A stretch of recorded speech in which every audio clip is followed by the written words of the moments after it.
Hello students, welcome to the class. So बच्चों, कैसे हो आप लोग? I hope you all are very good. So students, अब तक हमने एक्सरसाइज 1.3 3 क्वेश्चंस कर लिए थे। Now we are going to solve fourth question.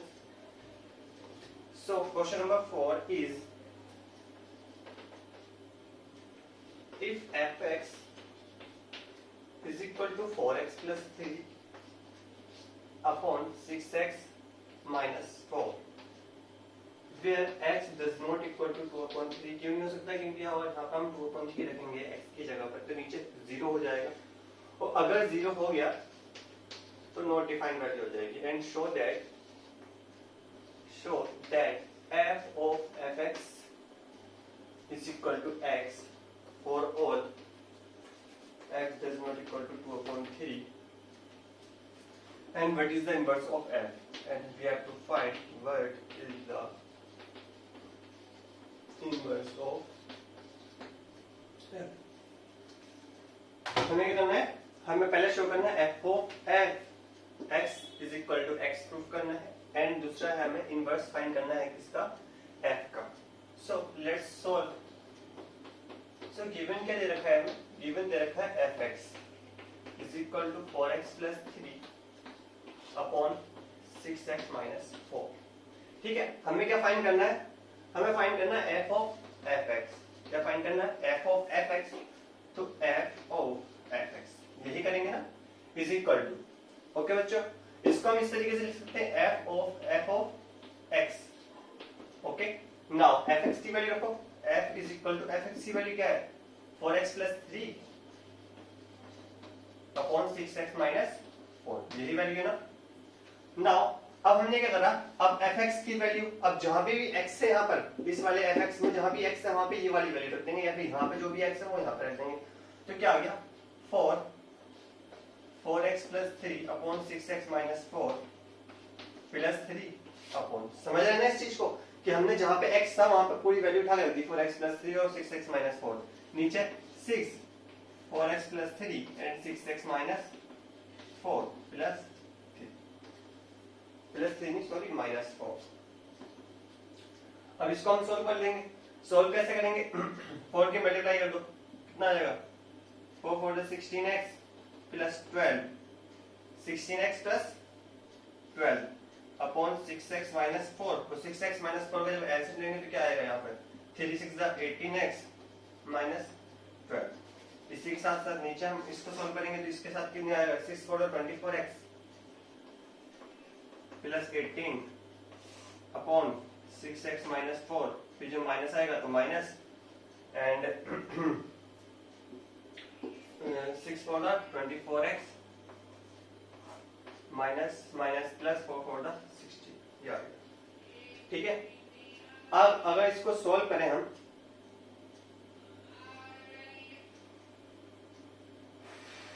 Okay okay okay okay 6 4 24, 6 4 24 and 4 4 16, 6 3 18 and 3 4 12, तो यहाँ माइनस 12 आएगा। ठीक है, माइनस 12 भी लिखा हुआ है हमने, एंड 4 4 16। ओके, नाउ 24x से 24x कैंसिल। ठीक है, अब इसको 6x माइनस 4 से 6x माइनस 4 कैंसिल। अगर हम इसको सॉल्व करेंगे तो क्या आएगा? 16x, इतना x कितना आ गया? f of fx की वैल्यू हमने फाइंड की, तो ये आ गया 16 और x और 18x आ गया 34x। ओके, एंड 12 माइनस 12 से प्लस 12 कैंसिल, और नीचे क्या आएगा? 18 और 16, यानी कितना आ गया? 34। 34 से 34 कैंसिल, कितना आ गया? x। यानी कि f of fx की वैल्यू हमने क्या प्रूफ कर दी? x प्रूफ कर दी। नाउ अब हमें फाइंड करना इनवर्स ऑफ f। क्या फाइंड करना हमें? इनवर्स ऑफ f फाइंड करना। तो इनवर्स फाइंड करने के लिए लेट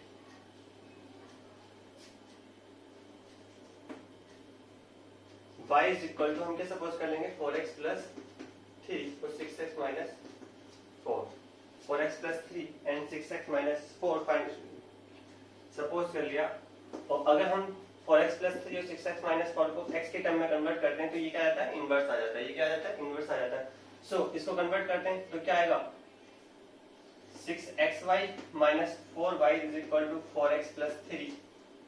अगर हम 4x को इधर लेकर आए तो 6xy minus 4x is equal to 4y plus 3। And इधर से x कॉमन ले तो क्या बचेगा 6y minus 4 is equal to 4y plus 3। And अगर इसको सॉल्व करें तो x इज इक्वल टू क्या जाएगा हमारा 4y plus 3 upon 6y minus 4। अब आप एक चीज नोटिस करो, यहाँ पे इक्वेशन कहती है fx is equal to 4x plus 3 and 6y minus 4, यानी कि सेम क्या है, ये सेम है, यानी कि f inverse is the inverse of itself. इसका इनवर्स है, खुद का इनवर्स है, जिसको हम ये भी लिख सकते हैं gy की टर्म में या फिर fy। अगर हम उस तरीके से फाइंड करें डोमेन की तरफ से, कोडोमेन की तरफ से डोमेन में को तो हम और x के रेस्पेक्ट में तो fx भी लिख सकते हैं। सो नाउ जो इनवर्स आएगा वो क्या होगा, खुद होगा। ठीक है, आई होप आपको क्लियर हो गया। So now students let's solve question number 5। So question number 5 is saying that कि state with the reason of following function have inverse, कि सबके इनवर्स है नहीं है, स्टेट द रीजन। ठीक है, state with reason with the following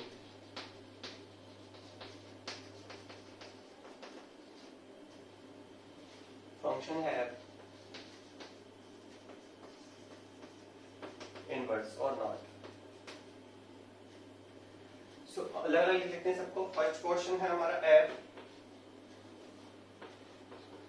1 2 3 4 10 with किस तरीके से है कि f 1 का रिलेशन 10 से, 2 is also related to 10, 3 is also related to 10 and 4 is also related to 10। अब हम नेक्स्ट क्वेश्चन की बात करें सेकंड की, तो second part is G5 6 7 8 goes to 1 2 3 4 with like G is equal to 5 4 6 3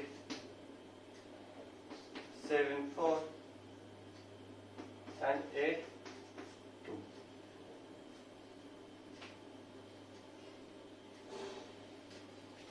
ये दो क्वेश्चन हम सोल्व करते हैं, फिर इसका हम क्वेश्चन नंबर 3 सोल्व करेंगे, इसी का 5th का थर्ड पार्ट। नाउ हमें फाइंड करना है कि is the following have inverse और नॉट। तो इनवर्स कब होता है फंक्शन में बच्चों, मैंने आपको बताया था कि इनवर्स तब होता है कि किसी फंक्शन में जब फंक्शन कैसा हो, इन्वर्टिबल हो। फंक्शन इन्वर्टिबल कब होता है, जब फंक्शन कैसा हो, 1 1 एंड ऑन 2 हो। तो सबसे पहले हम क्या देखेंगे इसमें कि फंक्शन 1 1 ऑन 2 है नहीं है। 1 1 ऑन 2 नहीं है तो ठीक है, आगे देखते हैं। नहीं है तो इसको हम सिंपली कह सकते हैं कि इट डजंट हैव इनवर्स, यानी कि इस फंक्शन का इनवर्स नहीं होगा। और सिंपली अगर 1 1 ऑन 2 है तो फंक्शन इन्वर्टिबल होगा, तो इसका इनवर्स भी डेफिनेटली होगा। Now let's solve this question. तो अगर आप देखें तो f1 इज इक्वल टू क्या दे रखा है, 10 दे रखा है, f2 is equal to 10, f3 is equal to 10 and f4 is equal to ये भी क्या दे रखा है 10, means यानी it is clearly shows that 1 2 3 4 has same image 10, क्या इमेज इनकी 10, hence function is many one. कैसा फंक्शन है, मैनी वन फंक्शन है, यानी कि the f is not invertible. Function कैसा नहीं होगा, इन्वर्टिबल फंक्शन नहीं होगा। जब इन्वर्टिबल फंक्शन नहीं होगा तो क्या, यानी कि इसका इन्वर्स होगा, no, f does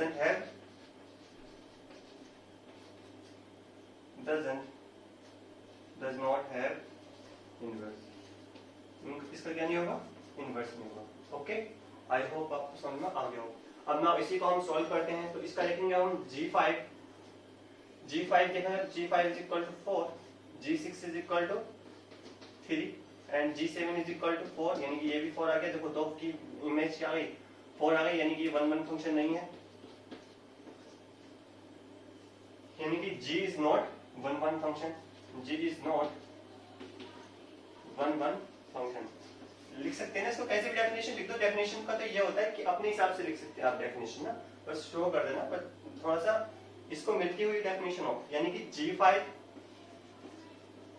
and G7 has same image, same image, दोनों के पास कैसी इमेज है? सेम इमेज हो। So it is not a function, यानी कि जी इज नॉट इन्वर्टिबल फंक्शन। जी कैसा फंक्शन नहीं होगा? इन्वर्टिबल फंक्शन नहीं होगा। अगर ये इन्वर्टिबल फंक्शन नहीं है, जी इज नॉट इन्वर्टिबल फंक्शन, अगर जी इन्वर्टिबल फंक्शन नहीं है तो क्या होगा? जी हैव नॉट एनी इनवर्स, जी का कोई भी इनवर्स नहीं। आई होप आपको समझ में आ गया हो इसको। सो now students, let's solve the third part of this question. So third question is h. H is a function 2, 3, 4, 5, 7, 9, 11, 13 with किस तरीके से कि h is equal to 2, 7, 3, 9 is 9, 4, 11 and 5, 13। इस तरीके से फंक्शन दे रखा है, हमें इसमें देखना है कि इट हैज इनवर्स और नॉट। सो अगर हम बात करें h2 की is equal to 7, h3 is equal to 9 आ रहा है, h4 इज इक्वल टू कितना आ रहा है स्टूडेंट? 11 आ रहा है, and h5 is equal to 13। यहाँ से देखा आपने तो फंक्शन इस तरीके डिफाइंड है, यानी कि कोई फंक्शन ये दे रखा है इस तरीके से कि यहाँ से यहाँ तक कोई h फंक्शन डिफाइन है। पहले में है 2, 3, 4 2, 3, 4, 5 and 7, 9, 11, 13। 2 की इमेज 7 है, 3, 9, 4, 11 and 5, 13। यानी कि सबकी क्या है? यूनिक इमेज है, यानी कि every element has unique image,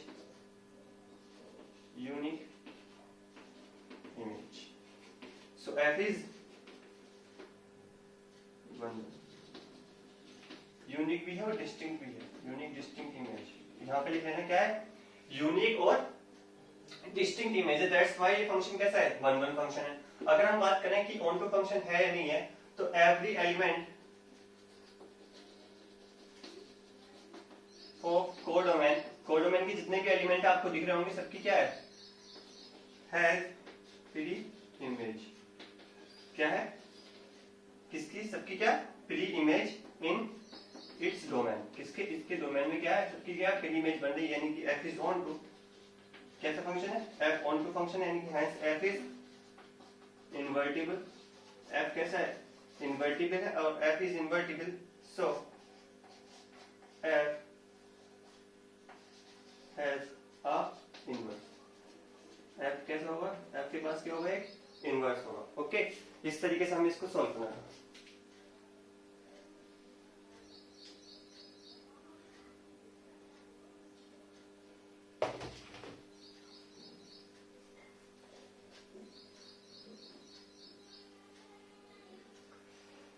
So f has an inverse, ये भी हमने फाइंड कर लिया।